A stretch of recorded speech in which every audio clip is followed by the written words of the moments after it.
Alors, bonjour, bonsoir, bien sûr, bienvenue pour cette petite vidéo du dimanche soir.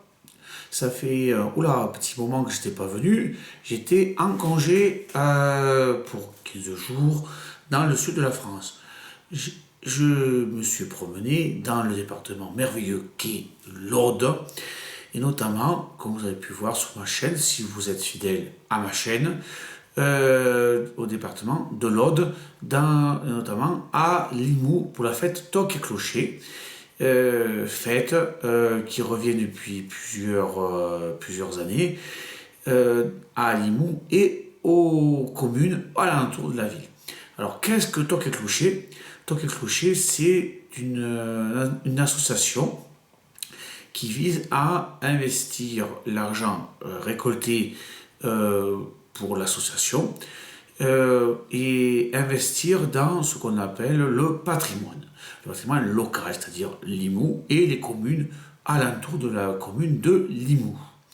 Alors cette année c'était à Limoux, c'était une chapelle qui a été rénovée grâce à l'argent récolté et tous les ans, hein, au mois d'avril, il y a une soirée, une fête qui se fait à Limoux ou dans la commune où on a investi de l'argent. Cette année, c'était à Limoux. Donc on a fait, me suis promené dessus.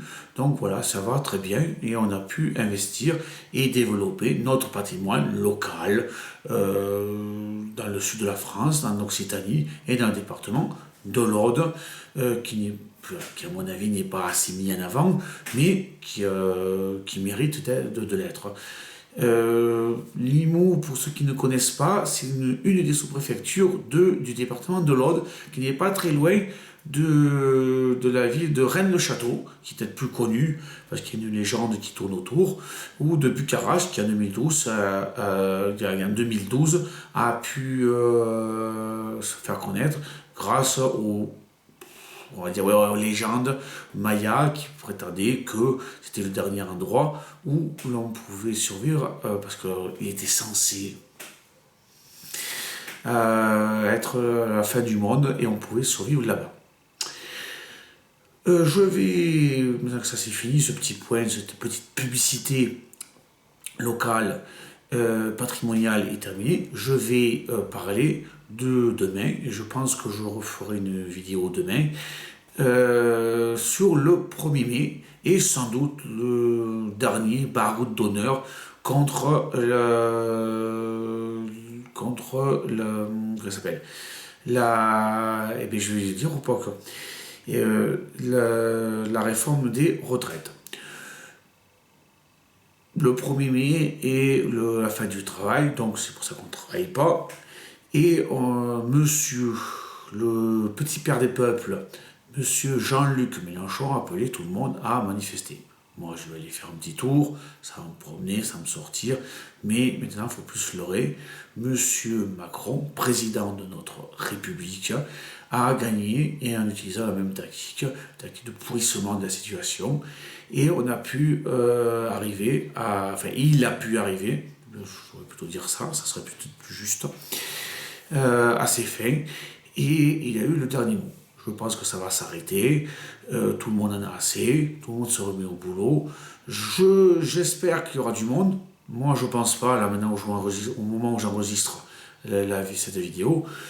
Je vais y aller voir, je habite pas très loin, comme vous savez, je habite pas très loin de Lyon, donc je vais faire un petit tour. Je pense pas qu'il y ait beaucoup de monde, ça sera un dernier baroud d'honneur. Et comme pour les gilets jaunes, et comme à chaque fois qu'il y aura une opposition, il va utiliser la même tactique, c'est-à-dire le pourrissement de la situation, comme il a fait avec les Gilets jaunes, auxquels j'ai participé. Je ne faisais pas de vidéo à l'époque, mais j'ai participé aux Gilets jaunes. Et il a pourri la situation. Il a fait la même chose avec la retraite. Et s'il fait autre chose, eh bien, il fera le pourrissement de la situation. Voilà, tout simplement, très bêtement. Simplement, c'est une tactique qui n'est pas nouvelle, qui a été utilisée autrefois, et puis voilà, c'est ainsi. Demain, je pense que je ferai une petite vidéo au moment pour passer à du monde. Je pense que je ferai une petite vidéo, une deuxième, 2 jours de suite, hein, et pour voir un peu s'il y a des gens.